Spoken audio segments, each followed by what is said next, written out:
welcome back to my channel. I'm Kelly. If you're new here, welcome. Please hit that subscribe button and those notification bells so you're notified every single time I upload. I've really been enjoying making these videos and I would love to have you here. Today's video is going to be a Christmas cookie addition to this channel. So we are making mint chocolate chip cookies using Andy's chocolate bars, which if you don't know what those are like the little mint chocolates that you get from like the restaurants on your way out. That's exactly what these are. They're delicious. They smell super good.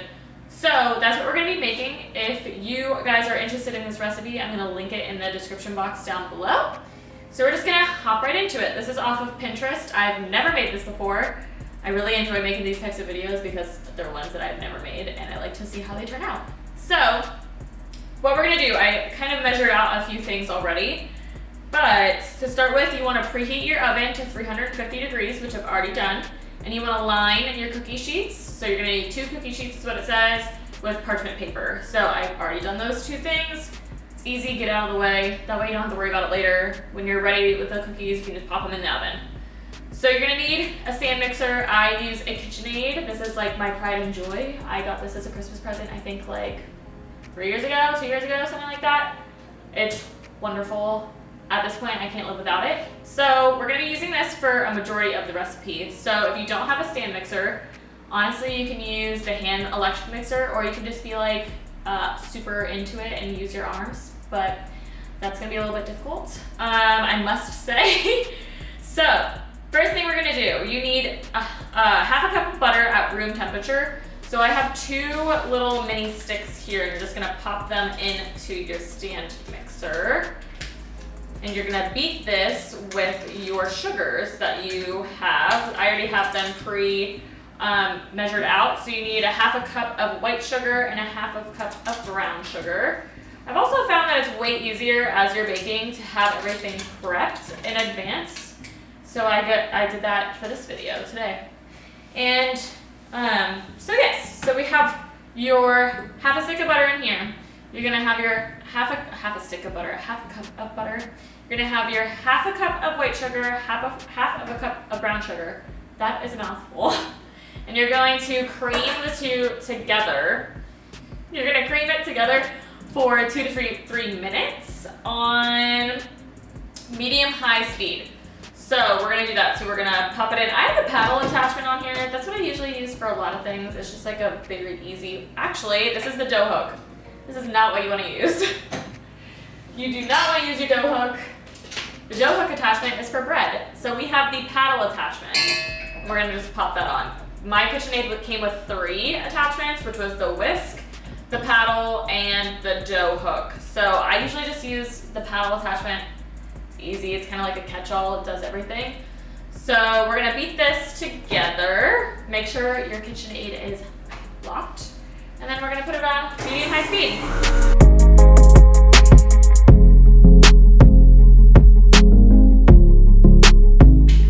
All right, so we just creamed our butter and sugar together. It looks something like this. So now what you wanna do is you wanna add 1 egg and a teaspoon of vanilla extract. So my little tip that I say in every single baking video that includes eggs is crack it on your table first or your counter first, because it's like a surefire way to get shells if you crack it in the side of the bowl. We have our 1 egg, then you're gonna have 1 teaspoon of vanilla extract, and there. And you wanna make sure you wanna scrape down the sides of the bowl. So as you can see in the bowl with the creamed butter and sugar, it kind of got a little stuck to the sides, which happens. So make sure you have a little spatula that you can just kind of push it down with. I'm gonna grab mine here. So I'm gonna grab mine, scrape the sides down. And then you're going to blend that together until just mixed.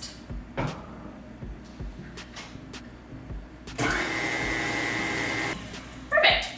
So this is smelling so good already. That vanilla extract makes the sugar and the butter smell like heaven. Every single time I bake, I'm like, oh, the vanilla sugar and butter just smell so good.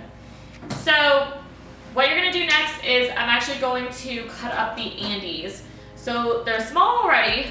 They're kind of tiny. I don't know if you guys can see that, but you want to cut them into little chunks. So don't judge me on my knife skills. I am not the best at that. Not the best. So I'm just gonna chop these roughly so that we can mix them in to the cookies.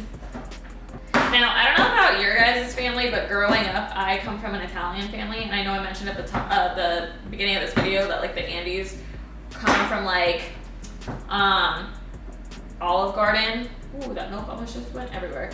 Olive Garden and places like that. But to be honest, growing up, my family did not go to Olive Garden because that is not real Italian food, says my family.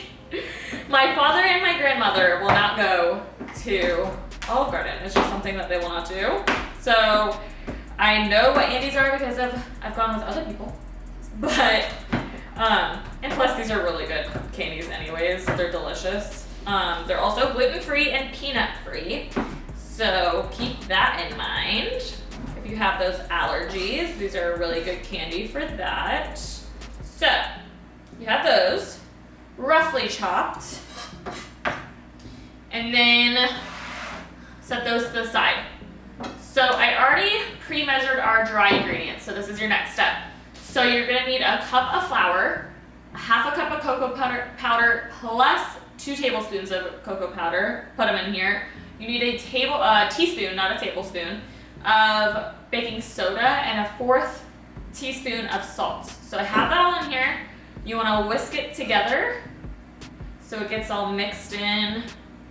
These are gonna be like super duper chocolatey cookies. So keep that in mind. I am a chocolate freak, so I love chocolate way too much. So now you're going to put your dry ingredients in with your wet ingredients. So minus the milk. Milk comes at the end. You're gonna need 2 tablespoons of milk. So have that on hand and ready to go.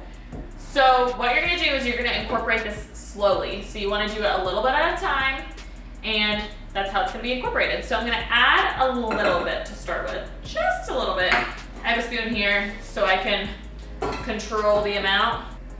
Okay, so you wanna add a small amount of your dry ingredients at a time into the bowl, and then you're going to mix, because if you do it too quickly, it's just gonna get way too big of a mess. So we're gonna do it in little increments and just incorporate that all together as well.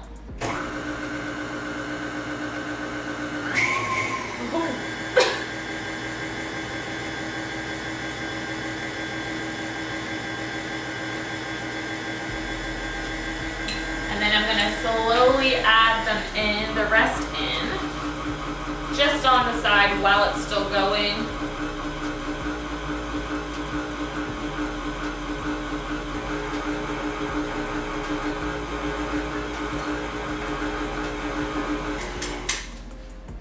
Okay, so you're gonna scrape the sides of the stand mixer.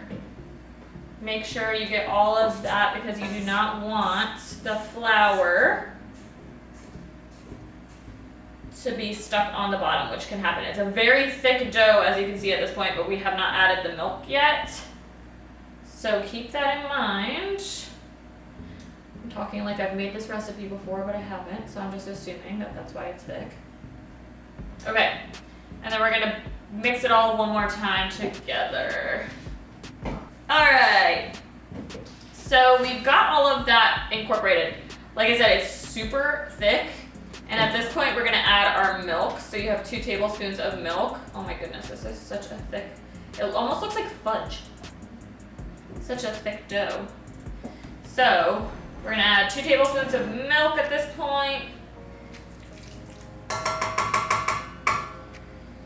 And then you're gonna mix it on the lowest speed, it says. That definitely helped bring it more into like a dough form, not as thick. So let me clean that. Noises from both. the island. From here, we're going to fold in the candies and we're gonna fold in the chocolate chips.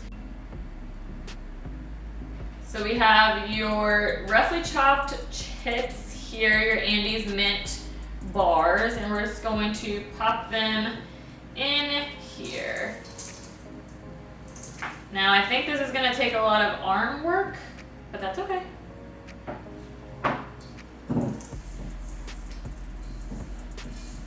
So we're gonna fold them in. Like I said, these are gonna be very chocolatey cookies because you're about to add 1/3 of a cup of chocolate chips as well, which I'm about to just eyeball that. I'm gonna call that 1/3 of a cup. And then also folding them in.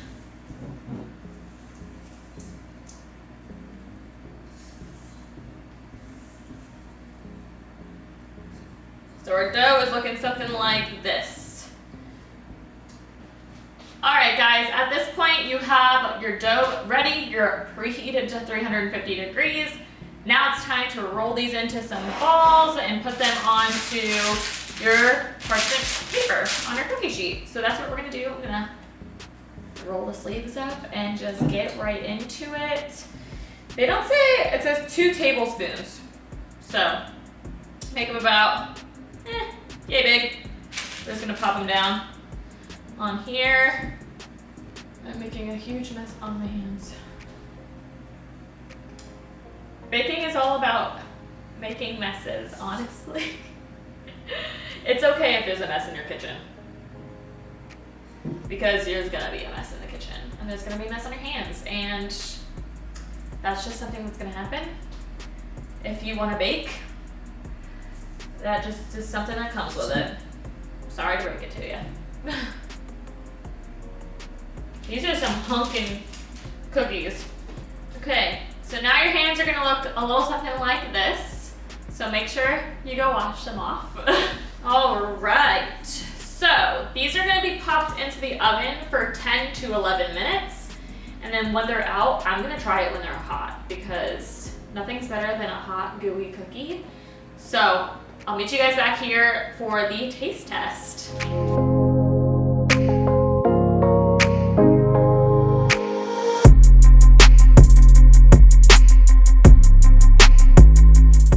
Alright guys, so they just came out of the oven and I kid you not, they smell incredible. I like the mintiness, the chocolatiness. It smells like brownies in here with mint added. That's literally what it smells like. It smells incredible. So I'm just gonna grab one and eat one right off of the sheet. They're still really hot, but like, oh my God, the gooiness of this, whoa.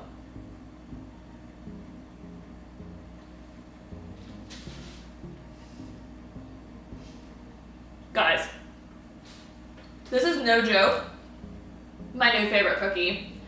Oh my gosh, it literally tastes like a brownie with peppermint in it. That's the best way I can explain it, and they're so gooey. Oh my God, these are gonna be gone in no time. Like, not even kidding. I need to show you guys. You guys have to see this pull apart.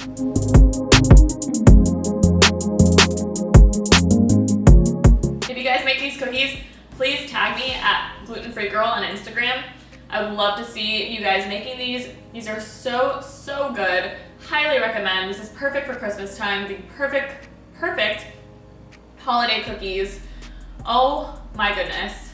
If you guys like this video, please hit that subscribe button down below. Give this video a thumbs up and don't forget to hit those notification bells. And also comment down below what you guys want to see next in my next video. I would like to put out content you guys want to see. And I'll see you guys very soon. Bye guys.